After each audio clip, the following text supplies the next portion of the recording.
بسم اللہ الرحمن الرحیم۔ پیارے بچوں، السلام علیکم ورحمۃ اللہ وبرکاتہ۔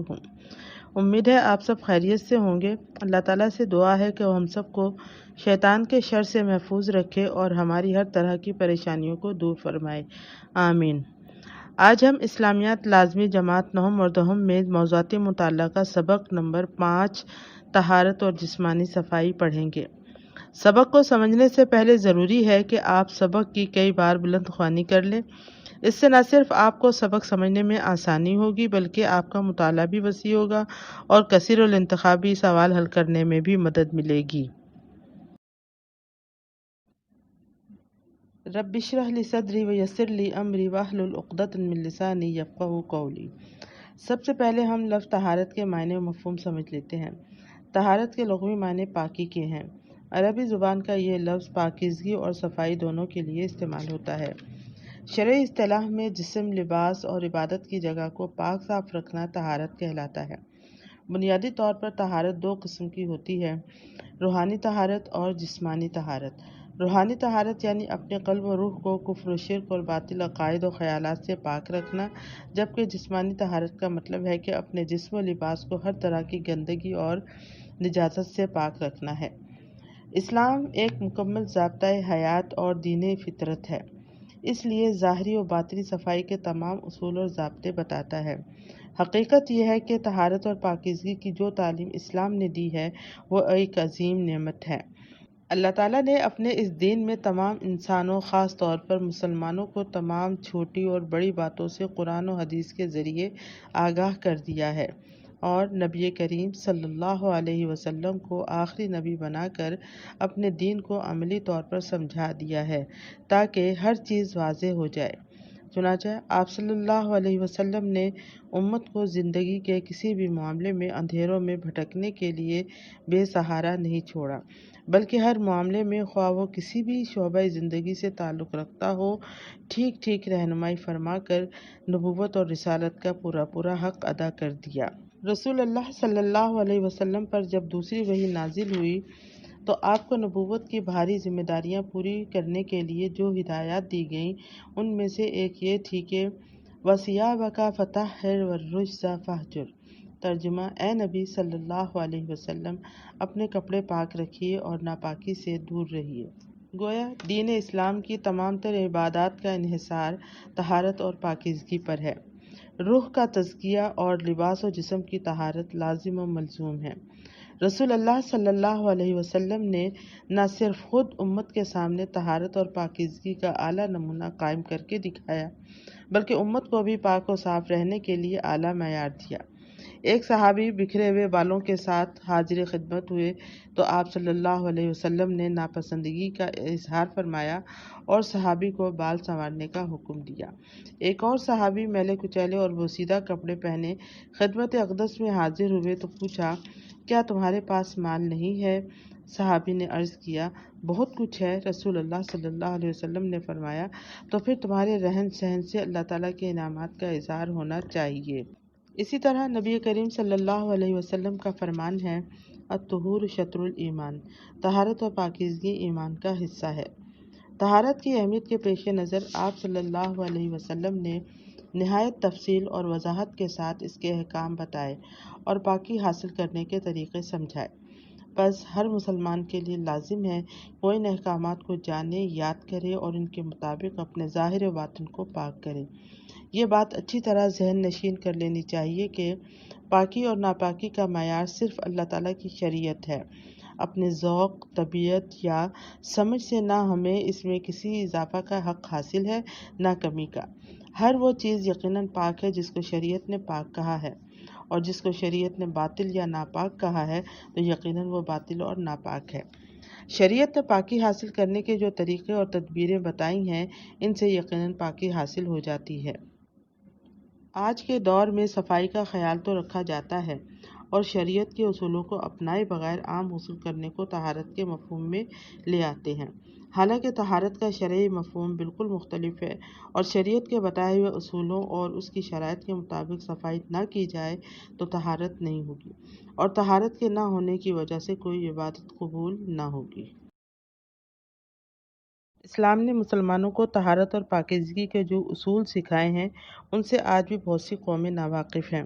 شریعت میں طہارت کے جو طریقے مقرر کیے گئے ہیں ان کا مقصد انسان کو نقصان پہنچانا نہیں ہے، بلکہ ان میں تو سراسر انسان کے لیے بھلائی اور فائدہ ہے۔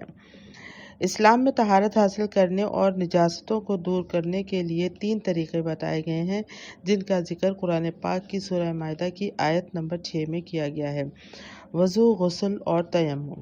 ان میں سے وضو اور غسل کا ذکر آپ کی درسی کتاب میں کیا گیا ہے، لہٰذا ہم ان 2 عنوانات کو ہی تفصیل سے پڑھیں گے۔ وضو کی اہمیت کا اندازہ اس بات سے لگایا جا سکتا ہے کہ قرآن پاک میں نہ صرف اس کا حکم دیا گیا ہے بلکہ تفصیل کے ساتھ یہ بھی بتایا گیا ہے کہ وضو میں کن اعضائے جسم کا دھونا ضروری ہے۔ سورہ مائدہ کی آیت نمبر 6 میں اللہ تعالیٰ کا ارشاد ہے: ترجمہ: مومنوں، جب تم نماز پڑھنے کے لیے اٹھو تو پہلے اپنے چہروں کو دھو لو اور اپنے دونوں ہاتھوں کو کہنیوں تک دھو لو اور اپنے سروں پر مسح کر لو اور پھر اپنے دونوں پیروں کو ٹخنوں تک دھو لو۔ نبی اکرم صلی اللہ علیہ وسلم نے وضو کی برکت و فضیلت کا ذکر کرتے ہوئے فرمایا: میں قیامت کے روز اپنی امت کے لوگوں کو پہچان لوں گا۔ کسی نے پوچھا: یا رسول اللہ صلی اللہ علیہ وسلم، کیسے؟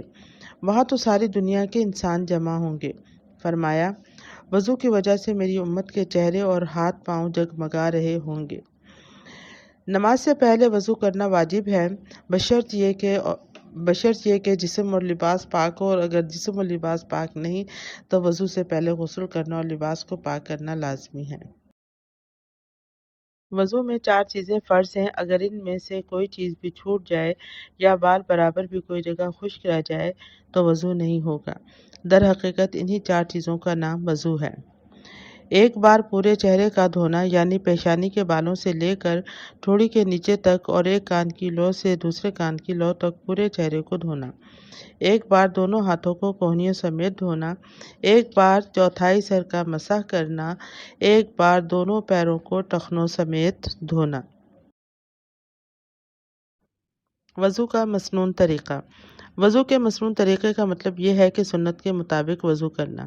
چنانچہ نبی کریم صلی اللہ علیہ وسلم نے وضو کرنے کا جو طریقہ ہمیں بتایا ہے، ہمیں اسی طریقے کے مطابق وضو کرنا چاہیے۔ یعنی سب سے پہلے اچھی طرح دونوں ہاتھوں کو دھونا، 3 بار کلی کرنا، 1 دفعہ مسواک کرنا، مسواک نہ ہونے کی صورت میں دائیں ہاتھ کی شہادت کی انگلی سے دانت صاف کرنا، 3 مرتبہ ناک میں پانی ڈالنا اور ناک کو بائیں ہاتھ کی چھوٹی انگلی اور انگوٹھے سے صاف کرنا، 3 بار چہرہ دھونا، اس طرح کے پیشانی کے بالوں سے لے کر ٹھوڑی کے نیچے تک اور ایک کان کی لو سے دوسرے کان کی لو تک، دایاں ہاتھ کہنی سمیت دھونا اور پھر بایاں ہاتھ، چوتھائی سر کا مسح کرنا، کانوں اور گردن کا مسح بھی کرنا، پہلے دایاں پاؤں ٹخنے سمیت دھونا اور پھر بایاں پاؤں، اور ساتھ ہی پیروں کی انگلیوں کا خلال بھی کرنا۔ ہر عضو کو 3 بار دھونا سنت ہے۔ وضو کرنے کے بعد کلمہ شہادت پڑھنا اور اس کے ساتھ کوئی دعا پڑھنا سنت ہے۔ ان کے علاوہ باقی چیزیں سنت اور مستحب ہیں۔ سنت وہ فعل ہے جس کو نبی کریم صلی اللہ علیہ وسلم نے کیا ہو، جبکہ مستحب وہ فعل ہے جس کو نبی کریم صلی اللہ علیہ وسلم نے کبھی کبھی کیا ہو اور اکثر نہ کیا ہو۔ طہارت حاصل کرنے کا دوسرا طریقہ جو شریعت نے بتایا ہے وہ ہے غسل۔ لغت میں غسل کے معنی ہے سارے بدن کو دھونا یا نہانا۔ شرعی اصطلاح میں اس کے معنی ہے کہ شریعت کے بتائے ہوئے خاص طریقے کے مطابق ناپاکی کو دور کرنا یا محض اجر و ثواب کے لیے پورے بدن کو دھونا۔ اگر جسم پاک نہ ہو تو وضو سے پہلے غسل کرنا واجب ہے۔ علاوہ ازیں انسان کو صاف ستھرا رکھنے کے لیے بھی نہانے کی ترغیب دی گئی ہے۔ کچھ صورتیں ایسی ہیں کہ جن میں غسل کرنا بہتر اور مسنون ہے۔ مثلاً نبی کریم صلی اللہ علیہ وسلم نے جمعہ کے دن غسل کرنے کو ہر مسلمان کے لیے مسنون قرار دیا۔ عیدین یعنی عید الفطر اور عید الاضحیٰ کے دن غسل کرنا مسنون ہے۔ عمرہ و حج کے لیے احرام باندھنے سے پہلے بھی غسل کرنا مسنون ہے۔ یوم عرفہ یعنی کہ حج کے دن زوال کے بعد غسل کرنا مسنون ہے۔ اگر جسم پاک نہ ہو تو غسل کرنا واجب ہے۔ غسل میں سب سے پہلے پاکی حاصل کی جاتی ہے۔ اگر بدن پر کہیں کوئی غلاظت لگی ہو تو پہلے اسے صاف کیا جائے، پھر ہاتھوں کو اچھی طرح دھو کر پاؤں دھونے کے علاوہ پورا وضو کیا جائے۔ سر پر پانی ڈالا جائے اور اسے بالوں کی جڑوں تک پہنچایا جائے۔ پانی بدن پر 3 مرتبہ بہایا جائے جس سے پورا بدن تر ہو جائے اور جسم کو اچھی طرح مل کر صاف کر لیا جائے۔ آخر میں پاؤں اچھی طرح دھو لیے جائیں۔ غسل کے دوران ہر مسلمان کے لیے چند احتیاطی تدابیر اختیار کرنا ضروری ہے۔ مثلاً مرد اور عورت کے لیے ضروری ہے کہ اس طرح نہائے کہ جسم کا کوئی بھی حصہ اور کوئی بال خشک نہ رہے۔ غسل کے دوران پانی اعتدال کے ساتھ استعمال کیا جائے۔ خواہ پانی ضائع نہ کیا جائے۔ پردے میں نہایا جائے۔ غسل کے دوران باتیں کرنا یا گنگنانا منع ہے۔ شریعت نے طہارت کے جو طریقے ہمارے لیے مقرر کیے ہیں ان کا مقصد انسان کو فائدہ پہنچانا ہے۔ صفائی اور پاکیزگی انسانی فطرت میں شامل ہے، اس لیے اس کی اہمیت اور بھی زیادہ ہو جاتی ہے۔ یوں تو طہارت کے بے شمار فائدے ہیں، لیکن ایک مسلمان کے لیے اس کا سب سے بڑا فائدہ یہ ہے کہ ایسے لوگوں کو اللہ تعالیٰ پسند فرماتا ہے۔ اللہ تعالیٰ کا ارشاد ہے، بے شک اللہ تعالیٰ توبہ کرنے والوں اور پاک صاف رہنے والوں کو پسند فرماتا ہے۔ یہی وجہ ہے کہ رسول اللہ صلی اللہ علیہ وسلم نے طہارت اور پاکیزگی کو ایمان کا حصہ قرار دیا ہے۔ جسمانی طہارت سے مراد تمام جسم اور اعضاء مثلاً ہاتھ، پاؤں، منہ وغیرہ کی صفائی ہے۔ طہارت ایک مسلمان کو عبادت کے قابل بناتی ہے۔ مثلاً نماز ادا کرنے کے لیے جسم، لباس اور جگہ کا پاک ہونا ضروری ہے۔ صاف ستھرے لوگ صحت مند رہتے ہیں۔ وضو اور غسل کرنے سے پورا جسم پاک ہو جاتا ہے اور انسان بہت سی بیماریوں سے محفوظ رہتا ہے۔ انسانی جسم پاک و صاف ہو تو انسان کے کام کرنے کی ذہنی اور جسمانی صلاحیت بڑھ جاتی ہے۔ صاف ستھرے انسان کی صحبت میں بیٹھنا لوگ پسند کرتے ہیں اور ایسے انسان کو لوگ عزت کی نگاہ سے دیکھتے ہیں۔ رسول اللہ صلی اللہ علیہ وسلم نے فرمایا، صفائی نصف ایمان ہے۔ اس لیے ہر مسلمان کو چاہیے کہ وہ اپنے آپ کو صاف ستھرا رکھے اور اللہ اور اس کے رسول صلی اللہ علیہ وسلم کی بتائی ہوئی باتوں پر عمل کرے، کیونکہ پاکیزگی ایمان کی علامت ہے۔ صاف ستھرے لوگ ہی صاف ستھرا ماحول اور معاشرہ بناتے ہیں۔ صاف ستھرے ماحول اور معاشرے میں پروان چڑھنے والے افراد مثبت اور تعمیری سوچ رکھتے ہیں۔ طہارت اور پاکیزگی سے ذہنی اور جسمانی سکون ملتا ہے۔ غسل کرنے سے تھکاوٹ دور ہوتی ہے اور انسان تر و تازہ ہو جاتا ہے۔ اس کے علاوہ ہر نماز سے پہلے وضو بھی ذہنی اور جسمانی سکون کا سبب بنتا ہے۔ طہارت کے روحانی معنی ہیں کہ انسان کا دل کفر و شرک اور باطل خیالات سے پاک ہو، گناہوں اور گمراہیوں کی نجاستوں سے پاک ہو، پاکیزہ خیالات اور صاف ستھری سوچ رکھتا ہو۔ پاک صاف رہنے والا شخص اپنے آپ کو ہر قسم کی نجاست سے بچاتا ہے۔ طہارت برے کاموں سے بچنے کا ایک مؤثر ذریعہ ہے، کیونکہ طہارت سے اللہ اور اس کے رسول صلی اللہ علیہ وسلم کے ناپسندیدہ کاموں سے بچنے کی تربیت ہوتی ہے۔ طہارت اور پاکیزگی سے قلب و ذہن سے فاسد خیالات کا خاتمہ ہوتا ہے اور نیکی کے جذبات پروان چڑھتے ہیں۔ دل میں پاکیزہ خیالات اور اچھی سوچ رکھنا روحانی طہارت کہلاتا ہے۔ ذہن کی پاکیزگی عرفان الہی کے حصول کا ذریعہ ہوتی ہے۔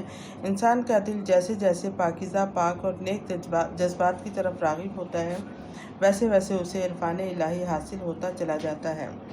طہارت اور پاکیزگی ہی سے عبادت کا حقیقی لطف اور خوشی و خضوع حاصل ہوتا ہے اور مسلمان اجر و ثواب کا مستحق بنتا ہے۔ طہارت سے عبادت میں اخلاص اور اخلاص سے قرب الہی حاصل ہوتا ہے۔ انتہا یہ کہ وہ اللہ کا مقبول بندہ بن جاتا ہے۔ طہارت کا سب سے اہم فائدہ جو ایک مسلمان کو حاصل ہوتا ہے وہ یہ کہ پاکیزہ شخص کو اللہ اور اس کے رسول صلی اللہ علیہ وسلم کی محبت حاصل ہوتی ہے۔ یہی وجہ ہے کہ پاکیزگی کو اسلام کی بنیاد کہا گیا ہے۔ پیارے بچوں، امید ہے آپ نے سبق اچھی طرح سمجھ لیا ہوگا۔ بس جو لوگ اللہ اور اس کے رسول صلی اللہ علیہ وسلم کے حکم پر عمل کرتے ہوئے طہارت و پاکیزگی کا اہتمام کرتے ہیں وہ اللہ اور اس کے رسول صلی اللہ علیہ وسلم کے محبوب ہوتے ہیں۔ لہٰذا تمام اہل ایمان کو جسمانی اور روحانی طہارت کا خوب اہتمام کرنا چاہیے۔ اللہ تعالیٰ سے دعا ہے کہ وہ ہمیں شریعت کے مقرر کردہ اصولوں کے مطابق طہارت حاصل کرنے کی توفیق عطا فرمائے۔ آمین ثم آمین یا رب العالمین۔ والسلام علیکم ورحمۃ اللہ وبرکاتہ۔